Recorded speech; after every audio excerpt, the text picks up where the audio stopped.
The Illuminate Arts and Faith Conference in Chattanooga, Tennessee wants to help you find your tribe. Do you get way too excited about quoting Wendell Berry or C.S. Lewis in conversations with coworkers? Does your Spotify playlist include hymns, a little jazz, and a whole lot of Andrew Peterson? Join your tribe at Illuminate March 31 and April 1 for education and inspiration from speakers Russ Ramsey, Douglas McKelvey, John Hendricks, and others. Find a complete list of session topics and ticket information at southern.edu/illuminate. In 2024, I set out to meet as many poets as I could and spend an hour with each one. I got more than I bargained for, more insight, more clarity, more hope. It's proved to be one of the richest highlights of my life. 17 writers, 17 deeply human conversations that made me sit up and pay attention. Franz Kafka once said, if the book we're reading doesn't wake us up with a blow to the head, what are we reading for? A book must be the axe for the frozen sea within us. And that's what I hope this new book will do. I hope it wakes us up, my friends. I hope these conversations will be the catalyst for something to be reawakened, re-enchanted, and reinvigorated. It's called An Axe for the Frozen Sea, Conversations with Poets About What Matters Most. I'm Ben Palpin, and I hope you'll come and listen in as I spend a little time with poets like Lucy Shaw, Malcolm Guite, Dana Gioia, and Lee Young Lee. Pull up a chair at the table as we dig into what it means to write well and to live well. An Axe for the Frozen Sea is now available from Rabbit Room Press. Visit the store at rabbitroom.com, or better yet, ask about it at your favorite bookseller.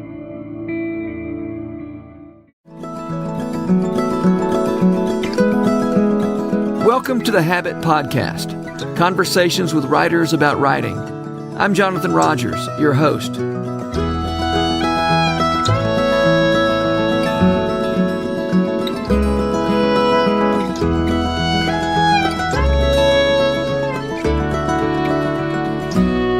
Jennifer Trafton writes novels for children. They're fun and whimsical, and they treat young readers with the respect they deserve. I love The Rise and Fall of Mount Majestic. And Henry and the Chalk Dragon, besides being a ton of fun, is an incredibly wise meditation on the relationship between creativity and courage. Besides writing for children, Jennifer Trafton also teaches writing classes for children. I asked her if she'd be willing to come on The Habit to talk about the importance of play and other issues related to the creative process. I love hearing you talk about writing. You know, we've been doing the Rabbit Room on the road together, and so I've heard your talk a couple of times. There's so much great stuff in there, and so I do want to touch on a few of those. Without asking to repeat everything that you do in these talks, I do want to cover a few of the topics that you cover in those, especially the idea of play and how play relates to creativity. The whole process of making stuff, which is we talk about as a kind of work, and it is a kind of work, but you're very in touch with how that's play as well. So I want to talk to you a little bit about that. You have taught children creative writing, a lot of children for a number of years, and so much of what you do with them is play. So how does that, I know you also sometimes find yourself teaching adults writing. Occasionally. I wouldn't call it teaching. Okay, yeah, right. What would you call it? Cheerleading. Cheerleading, yeah. And so what does play have to do with that, with adults too? What you just said about work and play reminds me of a quote by Madeleine L'Engle. And she says, "My work is real work. And real work is play, not drudgery." And she's referring to the act of writing. Yeah. And I've always loved that particular quote because that's not the way we normally think. That work and play are very different things, and writing can be so difficult and feel like drudgery sometimes. And so I feel like I've been rotating around this concept of play for a really long time, and in part because it's very hard for me to play, and so a lot of that has to do with my own background and the kind of personality I am. But I've become more and more aware as I've grown older how deeply important it is for me to reclaim that ability to play. and how if I don't, the more that I don't, the more that I lose that, the less able I am to be creative and to be the writer that I need to be. So my fascination with this idea of play has come in part from my struggles with it over the course of my life, and the awareness of how very difficult it is for me. So how does that work itself out in terms of, the idea? I like the idea of infusing work with play. How does that go from an abstract idea to something a little more, boots on the ground? Well, when I think about creating, when I think about the creative process for me, what I imagine is the way that I played as a child, the way that my imagination worked. And so I was an extremely imaginative child, and I would sit on the floor of my bedroom, and I would transform everything around me into something else. And so my bedroom, my bed would become a mountain. The bathtub or the sink would become, oceans and seas and lakes.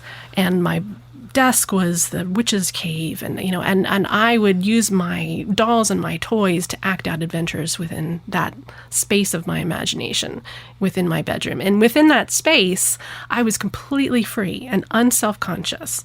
And there was nothing, and I was a very shy child, so I spent a lot of time in that solitary space of my imagination. And within that space, I could be anything, I could imagine anything, I could tell whatever stories that I wanted to tell. There was no one else looking in and critiquing or judging or getting in the way of that free exercise of my imagination. And so when I started to write poems and stories down, that's the place where those things were coming from. They were bubbling up out of that same part of me that would spend hours and hours and hours alone in the room coming up with adventures with my dolls. And that's when I look back, and that's when I have felt most free to create the kinds of things that naturally come out of me. And as I got older, that became harder and harder, because suddenly my work or my creativity became something I was doing for the world, something I was doing in front of the world. And that shut things down for me very quickly. At what age are you talking about? As I became a teenager, and I started to consciously write things that would be read by other people, and consciously draw things that would be seen by other people, and started to submit to magazines or contests. Suddenly the stuff inside of my imagination that had just been for me for so long was now dancing out there in front of the world. And that was an extremely vulnerable thing for me, and scary. And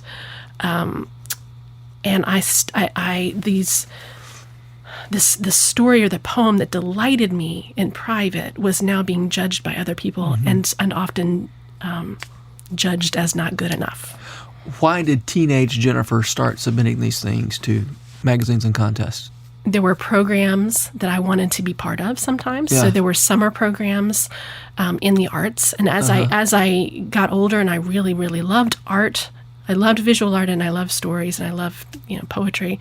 As I began to really want to spend more time with these things, I wanted to get into these programs, and I wanted to learn more, and I wanted, and so I would do that. I also, my dad saw this in me and really encouraged me to start submitting, even when I didn't feel like I was good enough yet. And so he was really encouraging me, saying, look, you have a talent here. You need to send this to a publisher. And I had teachers who were also saying, send this in here. And so even though I, at that point, didn't feel good enough to be out there in the world, I had people who were encouraging that, and I had things that I wanted to be part of.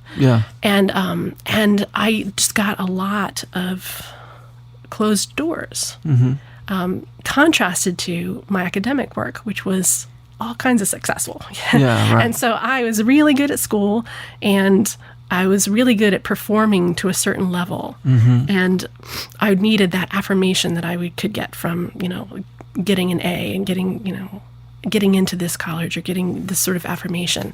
The more I got that affirmation from my academic work, which had a very clear result the more I followed that path. Yeah. And this creative stuff that had given me so much delight wasn't getting the immediate result and affirmation out there in the world. I started to get more and more discouraged and feel like, well, that's something I love, but that's over here. Whereas this, the real work of my life needs to be this thing. And so I think that started, especially in my 20s, these sort of two competing parts of me, the part of me that was the serious, successful student and heading in that direction towards being a teacher and a professor, and the part of me that just loved to play in my imagination, and that part of me desperately needed attention, but I kept pushing it aside. Yeah. Obviously, the people who are encouraging you to put your stuff out there had good intentions and wanted the best for you. If you had a teenage daughter, would you encourage her to do that? Yes, and but also, when I talk to, I think it's a little bit different because these days you can be self-published. There's a lot more avenues for putting yourself out there into the world through your writing than there was, when I was a teenager. And sometimes that does worry me when I have teenage writing students who are really, really eager to go out there and be published really quickly. I say, I'm glad that I did. I learned from that how to submit. I learned from that how to begin to see the gap that I needed to overcome and how I needed to grow. And so I'm glad that I did those things. Yeah. But also, I'm glad that lots of time went by before I was actually published. Yeah. And I would worry. I worry now that that kids are trying to get published too quickly, and so then they don't have that space that I had to kind of explore and play for a long time before it became something I was doing to perform before the world. Yeah. The one thing that I've been thinking about lately, just because I've been going through the Stephen Pressfield War of Art book with a group, is something that he talks about, and he's not the only one who talks about it, but the idea of a hierarchical orientation versus a territorial orientation. And I'm not crazy about his use of the word territorial, because even the way he uses it, still, this is my turf, I want to protect it. I mean, I like to think more in terms of I have a little plot of ground that's mine to tend and cultivate and nurture. And it seems to me your little room where you're playing with your dolls and your witch's cave and all that kind of stuff, that was your plot of ground to cultivate. And in these the people in your teachers, for instance, who recognize a talent in you, it's hard to think in terms other than a hierarchical. They're saying, "Hey, I see this talent in you. Let's get you get you on the track, where you can advance in this way of doing things." There was nothing wrong. Like I'm glad that I had people in my life that recognized something in me and encouraged me, because I would have never tried. Like I just I naturally thought, I'm not good enough. Yeah. And I would have stayed in that little room forever if there weren't people saying, like, you need to put this out into the world. This is worth being seen by other people. Yeah. So I'm very thankful for those people who said, like, take this. It's time to come out of your little room and out into the world. Yeah. Because I was the kind of personality that would have stayed there. It was a long time in my life before I would show people my artwork, or that I would ever put any artwork out into the world at all. People who knew me in college friends didn't know that I drew until they saw my stuff on Facebook, a couple years ago. So wow, yeah. So that I'm naturally the one who would have been hiding. That's interesting. Yeah, and somebody needed to take me out of that room and encourage me. So how do you get out in the world of affirmation, and probably not so much affirmation and condemnation as affirmation and silence? What are your thoughts on how you do that? and still maintain the playful, the imaginative. That's a hard one. I mean, that's what I'm still struggling with and still learning. Yeah. Because there was, the last, few years, I've had to recover the delight and the joy that I once had in the process of creativity that I lost during those years of worrying so much about what this was going to look like out in the world. Mm-hmm. And so when I was writing my first book, The Rise and Fall of Mount Majestic, I was actually back in my little bedroom, The same bedroom? Literally almost the same bedroom, taking, 6 months of my life to just hole up in my room and write. And I could write out of that sense of delight and freedom and exploration. And then as soon as that got published, then everything changes. Then suddenly that dream of yours is out being judged by the world. Yeah. That set me on a not as healthy path with my creativity, because suddenly then I was starting from a place of, as I'm writing, what is this? What are people going to think about this? Yeah. And is this going to fit the marketing categories that I have to fit in order to get it published? And all the wrong questions and all the wrong ideas, and all the fears about how it was going to be received and whether it was going to measure up, that squashed the initial joy of the process and the delight and the play that I had once been able to have. And recently I went back, I found a folder of my writing from my early 20s, when I was really in that naive, innocent, this is fun, I'm going to be a writer stage. I wasn't thinking of it as a career at that point. It was this thing that I actually didn't tell anybody about, that I was just writing and, loving it. And I look back, and that's the stuff I was writing from a craft perspective wasn't, it had a long way to go. But from the point of view of just sort of this free, crazy creativity, like I was impressed that I could imagine like that back then. And now it's like fighting to get that back again, to get that freedom back again, to write these really silly, delightful things that wouldn't necessarily measure up from a publishing standpoint, but that were coming out of me. Yeah. In a way that when I sit down to write now, it's hard for me to recapture that, if that makes sense. And I, going back and seeing that those early efforts and seeing the playfulness of that, even if it wasn't something that the rest of the world might want to read, that was essential for me as a person to write those things. And so I think that I've been struggling to get that back again, and to step back from the world of the need for affirmation and the need to fit into a publishing category and to be a writer, from a worldly perspective. I've been needing to step back from those things and not let those define my identity in a way that shuts me down creatively. And how do you do that? I mean, what steps have you been taking? I've been, and these are personal steps. This is not at all a prescription for anybody else. For me, it meant stepping back from the mainstream publishing industry to some extent. And when I was first trying to get published, I was reading all the industry news and the the magazines and the blogs, and really I was very in tune with what was going on in the children's book industry. Right. There's nothing wrong with that, except that for me, it turned into me needing to measure up to what I perceived that industry wanted, rather than me starting from a place of, this is what Jennifer's going to create because this is who Jennifer is. Yeah.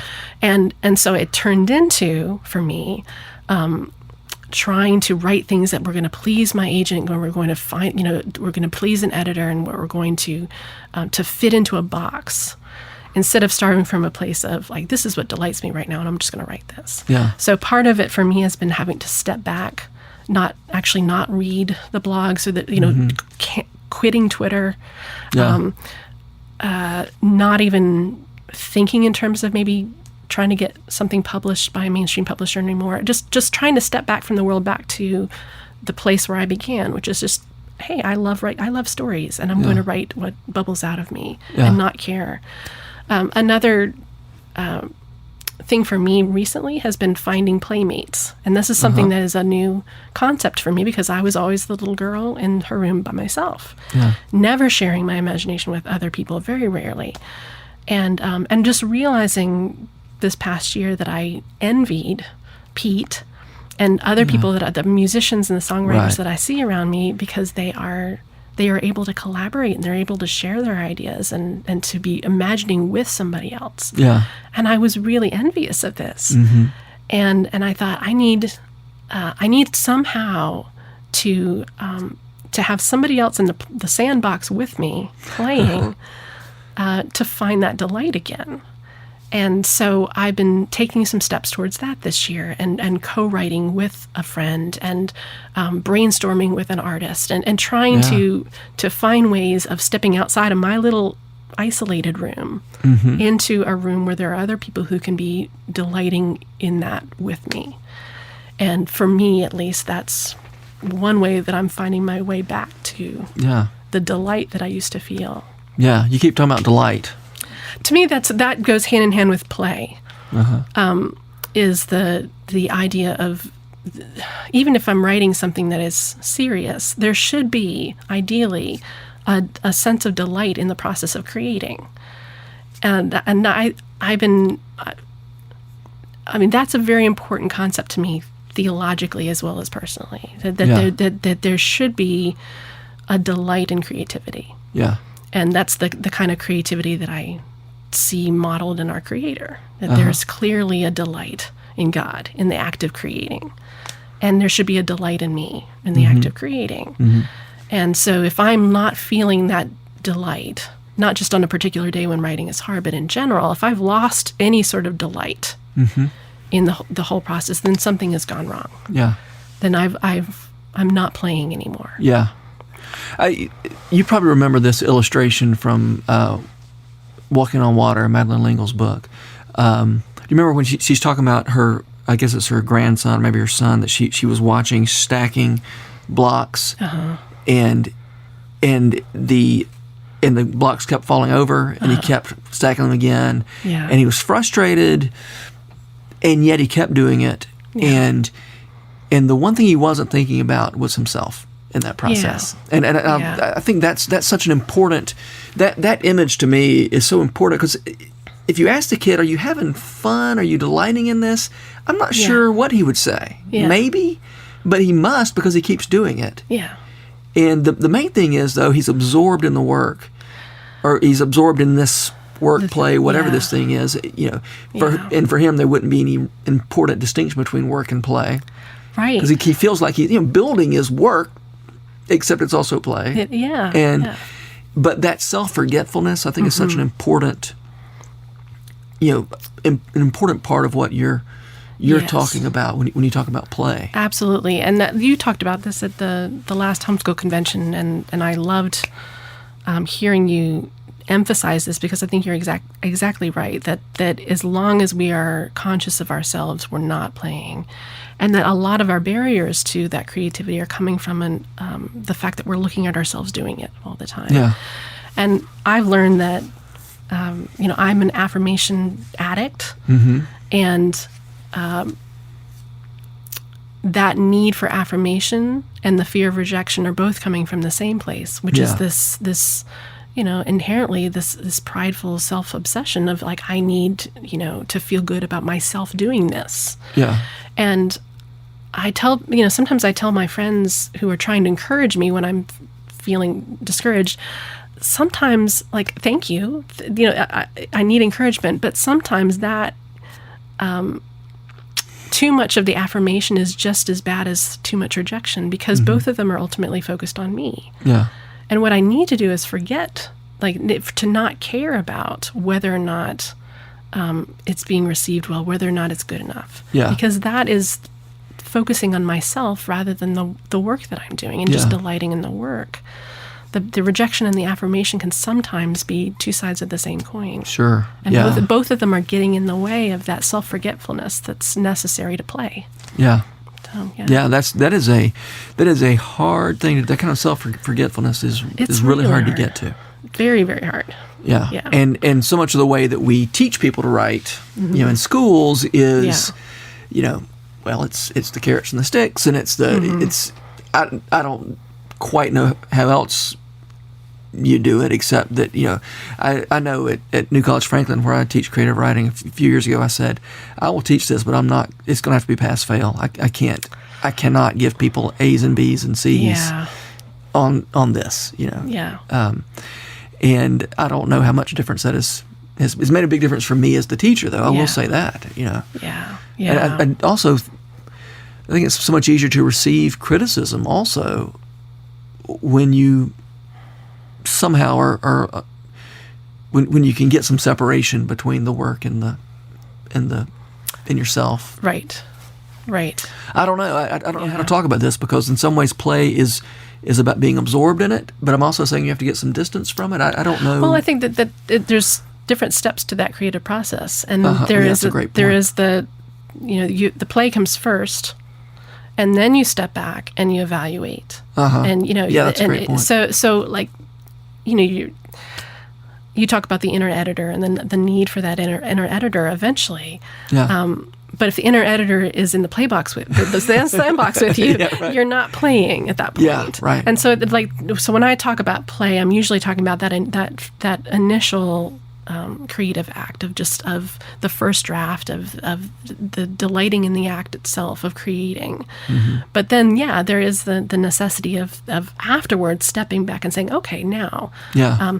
There's a young adult author named Shannon Hale who uses the analogy of, she said that the first draft is piling sand into the sandbox and making big piles, knowing that later she'll make a sandcastle out of it. And I love that. Yeah. So it's first the playing, and then later you'll take that and make a castle out of it. That's the second step. Yeah. But when the second step invades the first step, then to me it shuts everything down. Right. Yeah. Right. A little while ago, you said, this is what's worked for me. It's not prescriptive. I wonder, are there principles that we can talk about that, not prescriptive, but something that is more broadly applicable than, so often when I give writing advice, it's here's what's worked for me. Yeah. And when it comes to process, it's like everybody's different. I make this kind of outline. I'm not suggesting you make that kind of outline. We have to do what works. But are there some broadly applicable ideas that can free us from the self-absorption? Well, the first thing I think of is, I'm not sure if it relates to the self-absorption part of that, but there's a book called Zen and the Art of Writing that I really like by Ray Bradbury, the sci-fi writer. And one of the things that I love about that book is that he has this childlike sense of playfulness about his whole approach to writing. Mm-hmm. And you can tell that his whole career has been a lot of fun for him.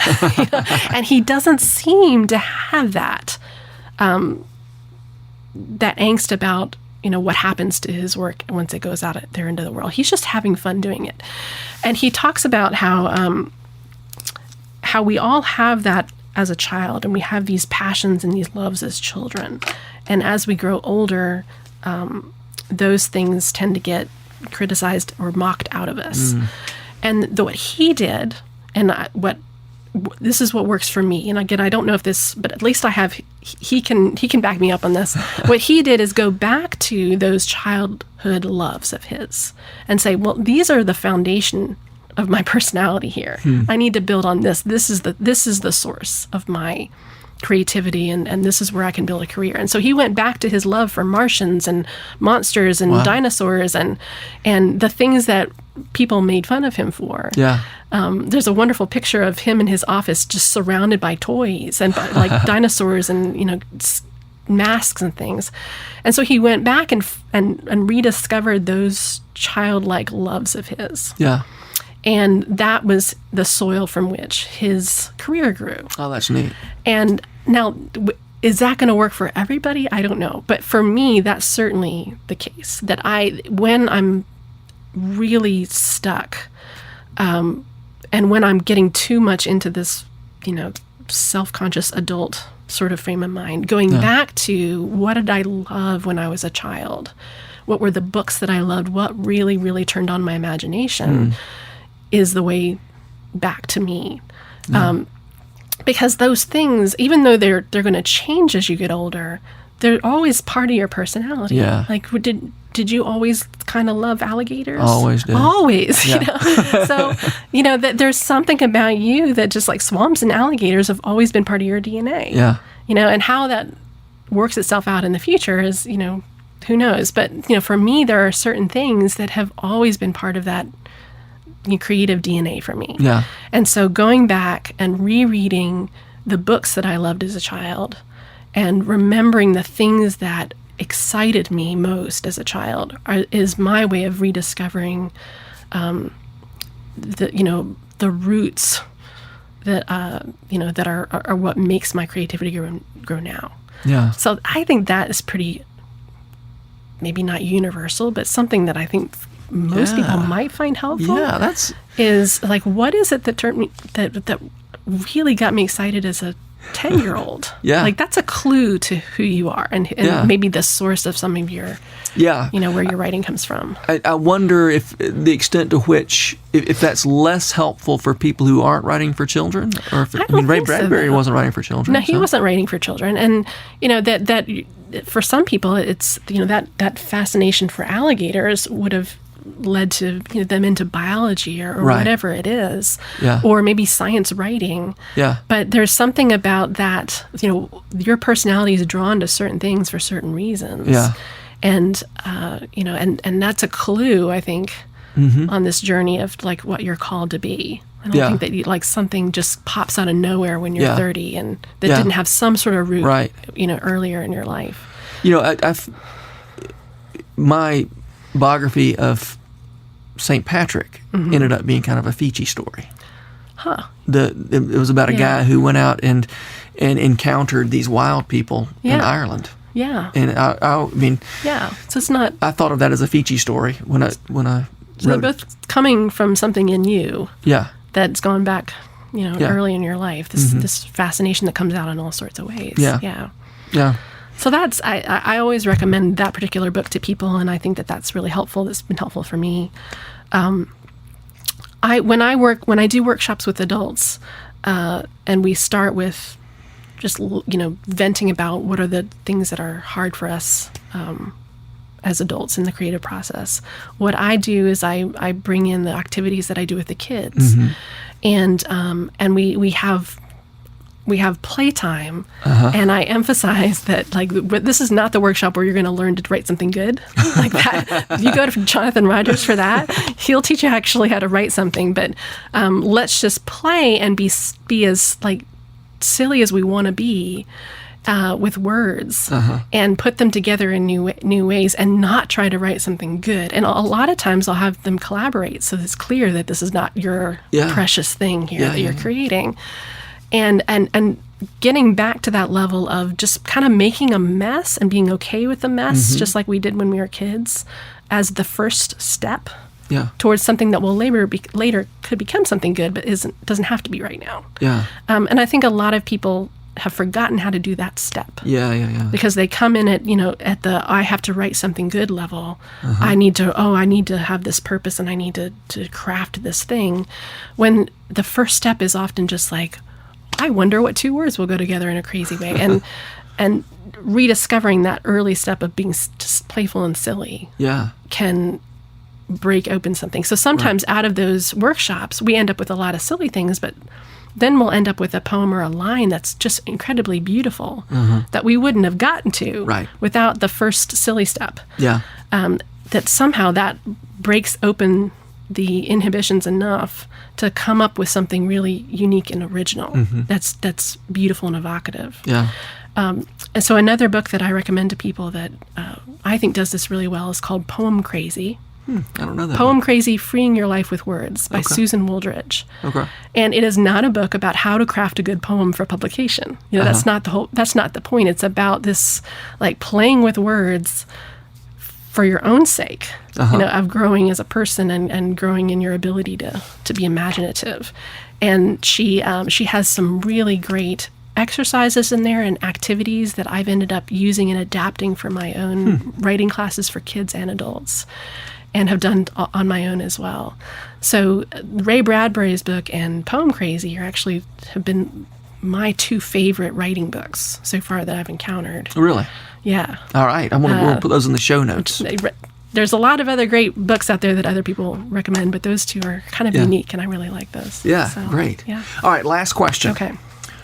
Which writers make you want to write? Kate DiCamillo. In terms of living writers right now, she's my absolute favorite. I think that because of Winn-Dixie is a perfect children's book, and I love, just about everything she writes. And she has this this amazing ability to, in the simplest way, to make you laugh and cry. Yeah. And I just, like, every time I read her writing, I want to go and do something even the slightest bit similar to that. That's what I wanted to do. So Kate DiCamillo is at the top of that list. The ones the writers that have really shaped me, that I go back to remind myself of why I'm writing and what I'm writing, are C.S. Lewis, the Narnia books. George MacDonald has had as much, if not more, of an impact on me than Lewis or any other writer. G.K. Chesterton, Dorothy Sayers, the whole Inklings crowd. Yeah. Lewis Carroll. Really? I love Lewis Carroll, and I love Shel Silverstein. And when I talk about going back to my earliest loves, and that's what my imagination looked like as a kid, was Lewis Carroll and Shel Silverstein. Yeah. And The Wizard of Oz. Like those were, that's what was going on inside of my head. Yeah. And so going back to those, the playfulness with language and the playfulness with ideas, and yet the ability to come at something in life at a deeper level, even through that playfulness, is what keeps me coming back to them and what I keep wanting to do. Yeah. Great. Did you know that Shel Silverstein had a country music writing career? I think I did hear that. He wrote The Boy Named Sue. Yeah. Johnny Cash, like that crazy. I wanted to be Shel Silverstein. I wanted to be a poet exactly like him when I grew up. And you could have done all the drawings too. I probably, not quite as disturbing me. I don't find your drawings disturbing. I find them beautiful. Thank you. Well, Jennifer, thank you so much for being here. This has been a lot of fun. Thanks for having me. Some great wisdom. Thanks again. Thank you. The Rabbit Room has partnered with Lipscomb University to make this podcast possible. Lipscomb has graciously given us access to their recording studio and the Center for Entertainment and Arts building. We're so grateful for their sponsorship, their encouragement, and the good work they do in Nashville. Special shout out as well to the Arcadian Wild for allowing us to use their delightful song Finch in the Pantry as part of this podcast. Check out their album of the same name for more excellent music. The Habit Membership is a library of resources for writers by me, Jonathan Rogers. More importantly, The Habit is a hub of community where like-minded writers gather to discuss their work and give each other a little more courage. Find out more at thehabit.co. This podcast was produced by The Rabbit Room, a 501c3 nonprofit dedicated to fostering Christ-centered community and spiritual formation through music, story, and art. All our podcasts are made possible by the generous support of our members. To learn more about us, visit rabbitroom.com, and to become a member, rabbitroom.com/donate.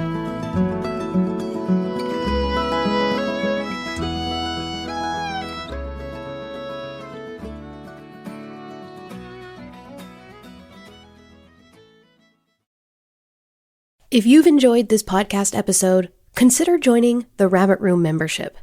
Your membership helps sustain this community, funding everything from publishing and podcasts and theater productions to events and programs that support artists who create with a Christ-centered vision.